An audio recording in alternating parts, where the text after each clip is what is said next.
This is Theremin 30. 30 minutes of theremin music, news, events, and interviews with a new episode about every 30 days.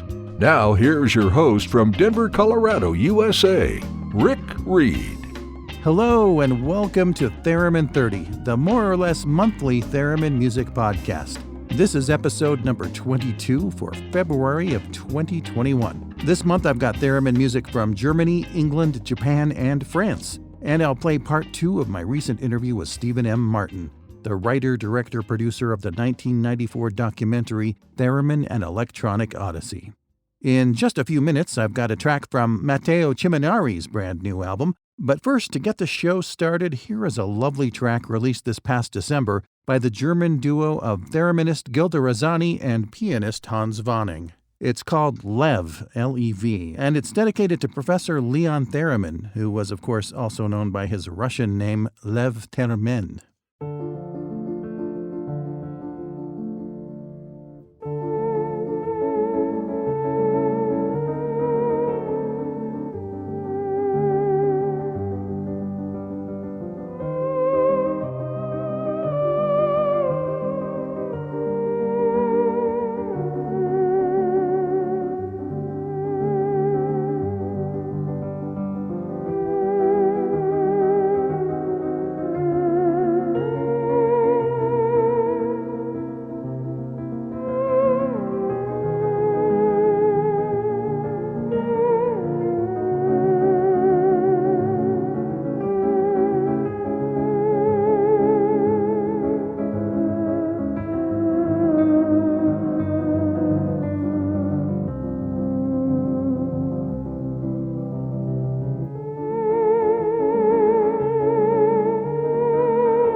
We started this show with Lev by Gilda Razani and Hans Vonning. I've added the wonderful music video for that track to the Theremin 30 playlist on YouTube.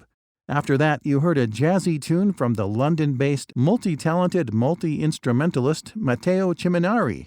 That track is called Psalm, and it's on his brand new album, Fried Hippocampus. He recorded the album remotely in the UK and Italy during the pandemic lockdown, and it was inspired by his love of both food and the limbic system. To learn more about both of these artists, just go to this month's show notes at theremin30.com and click on their names. Let's take a quick look now at the calendar of Theremin events. On February 26th, Yoko Onishi hosts her monthly RCA Theremin Evening on YouTube. On February 27th and 28th, the New York Theremin Society hosts online Theremin and Moog Theramini workshops. February 28th is the anniversary of the day the Theremin was patented in the USA. March 5th is another Bandcamp Friday, so that's a great day to purchase music from artists that have been featured in this podcast. March 9th is the 110th anniversary of Clara Rockmore's birth. And on March 16th, Saori Kojima teaches a beginning theremin class in Kyoto, Japan. For details and links to these events and more, you can check out the calendar anytime at theremin30.com. And as always, send me a message if you have an event you'd like me to post on the calendar. Later in the show, I'll play a tune inspired by zombie film director George Romero. And I've got a new release from Makoto Kikuchi, one half of the Japanese duo Andmo. But before all of that, it's part 2 of my conversation with filmmaker Stephen M. Martin. So stick around.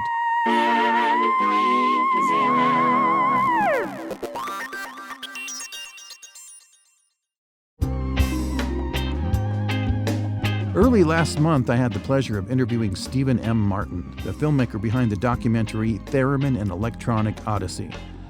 This month, we pick up part 2 with my question about one of the challenges of making such an ambitious documentary way back then.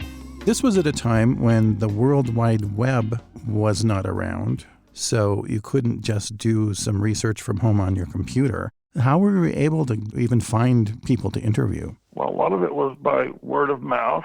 Clara told me about a lot of things. One person would lead to another. I was given a tip to talk to this guy named Nicholas Slonimsky, who I had heard of but didn't know anything about because I'm not a musicologist. He was a revelation. I knew that I wanted to talk to Brian Wilson. I wanted to interview Miklos Rosa, but he had had a stroke. His son was very nice, and they were glad we were doing it, but Miklos Rosa didn't want to appear on camera.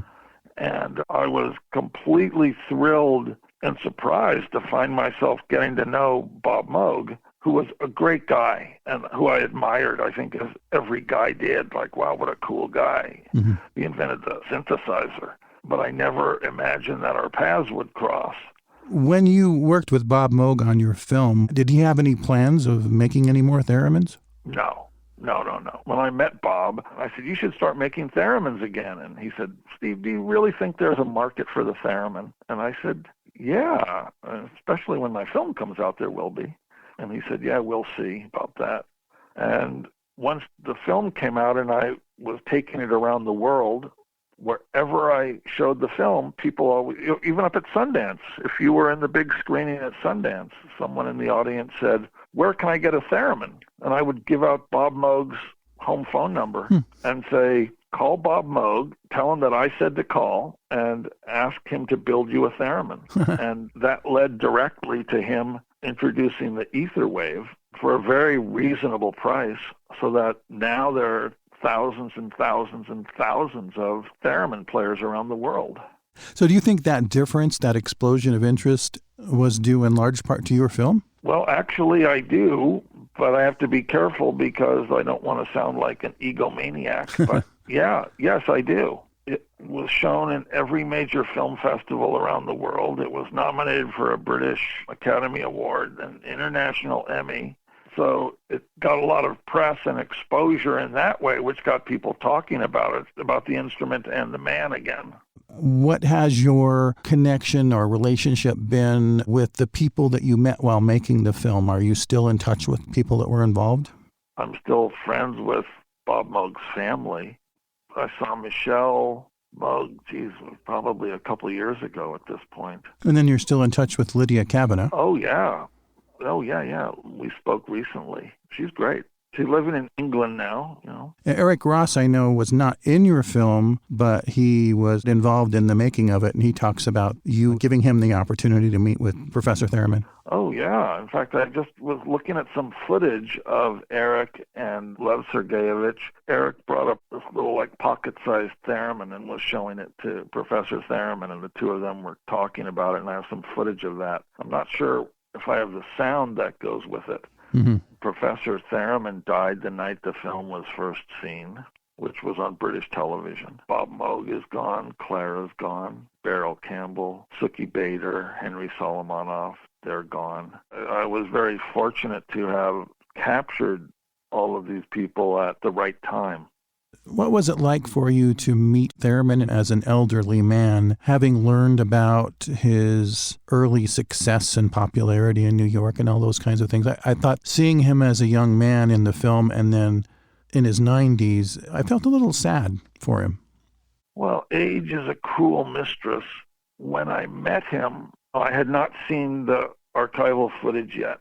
So I had written him, which had to be hand-delivered sort of secretly because it was the Soviet Union. And when Robert Stone, the acclaimed filmmaker who agreed to come along with me as my cinematographer, and of course I would be the sound man, when we went to the Soviet Union, and there was so much effort going into just getting the permission, getting the visas, getting the equipment there, getting the film stock back that was stolen at the airport. When I got to Theremin's house and met him, to his apartment for the first time, I was really overwhelmed because suddenly it was real, and here's this guy, and he had this aura of brilliance around him.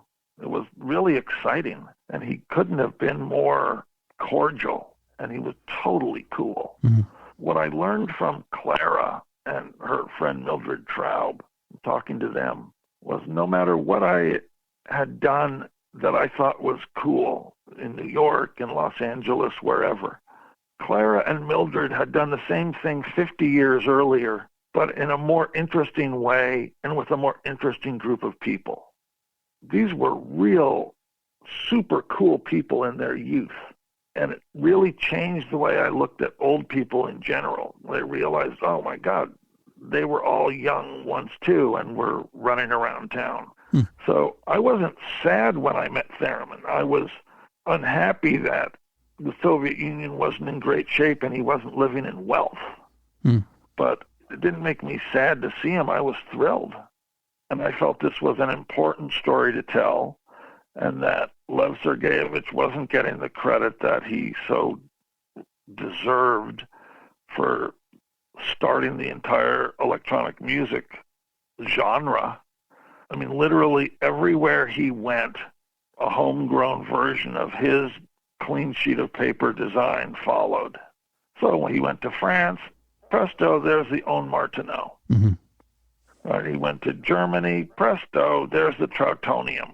How has making Theremin an Electronic Odyssey set the course of your life since then? Or has it? Well, it's completely changed everything. I went from being one of millions of struggling filmmakers to suddenly getting acclaim around the world. In a way, it was like, a dream come true. It was a complete surprise to find myself being referred to as a documentary filmmaker because I never thought of myself as a documentary filmmaker. But I got to meet all the best documentary filmmakers around. I became friends with D.A. Pennebaker, which was like meeting God himself. He and his wife couldn't have been nicer and more supportive of me. I traveled the world with the film. It was life-changing. It's like if you're a musician and you suddenly have a hit record and you go on tour. Mm-hmm. It was a bit like that. I did find that people were suddenly saying, well, how do we know you can do a feature film? You're a documentary filmmaker. And it's like, no, I'm a filmmaker who made a documentary. Don't take that tack.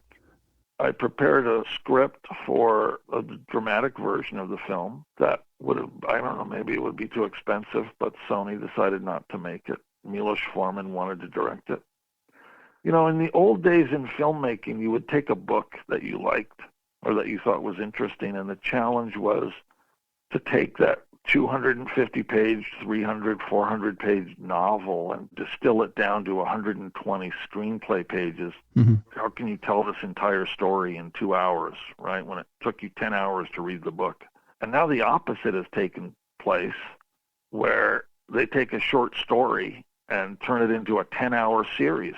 Oh, yeah. Right? So instead of distilling it, now it's being expanded. So I think the story of my film essentially would make a great 6-hour series, because it's essentially the whole century of music. A lot of the people I know that are theremin enthusiasts and who actually listen to this podcast haven't had a chance to see the movie because the DVD releases available have the region coding and they can't see it in their country. When or where can they get that opportunity? Right now I'm preparing to get the negatives rescanned again in 4K so that it's high def. Mm-hmm. It'll still have the Dolby soundtrack, but it'll be high def.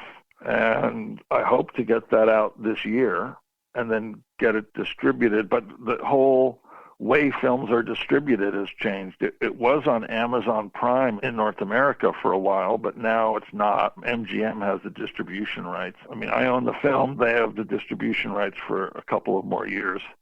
So I hope to get it onto a worldwide streaming platform soon so that everyone that wants to see it can see it. Well, I want to thank you for being on the show with me, and on behalf of a lot of the listeners and other people that I've met over the years, we want to thank you for the wonderful catalyst that your film has been for many of us, both in our musical lives and in our personal lives. I mean, I have dozens and dozens of friends that I never would have met if it weren't for your film. And, you know, the list goes on and on. So, you know, we're really grateful for what you've done for the theremin and for us. Oh, well, thank you. You're being very kind. I'm happy about that, and I'm proud of it all. I can't tell you how many people have said to me, either personally or via email or in a Facebook comment, wow, your film changed my life, which is a really sort of heavy thing to realize, and it's so flattering to have that sort of impact. So I'm thrilled by it. You know, I think everyone should have a theremin. I'll be sure to let you know when that 4K release of Stephen's film becomes available.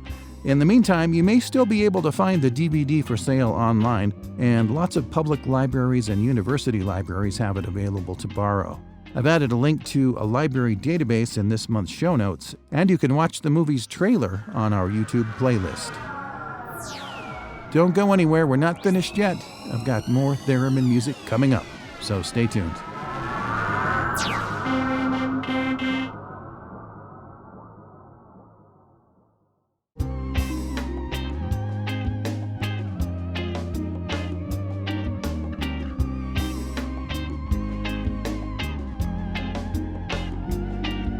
We have just enough time to squeeze in 2 more theremin songs. First, we'll hear a track called Sundown from the new album Airflow by Makoto Kikuchi.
That was Sundown by Makoto Kikuchi. Makoto will be appearing live with his other project, Andmo, at the Kobe Big Apple on March 21st. Right now, I'm going to wrap up the festivities with Parisian punk from Human Toys with their catchy tune about exterminating zombies called Don't Bury Your Dead. It only has just a little bit of theremin in it, but fortunately, there's no minimum theremin requirement to be on this show.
That was Don't Bury Your Dead by Human Toys. The duo includes Poupée Mécanique on vocals and theremin and John Vaughn on everything else. The song is from their 2020 album Spin to Win, available with a name-your-own-price deal on Bandcamp.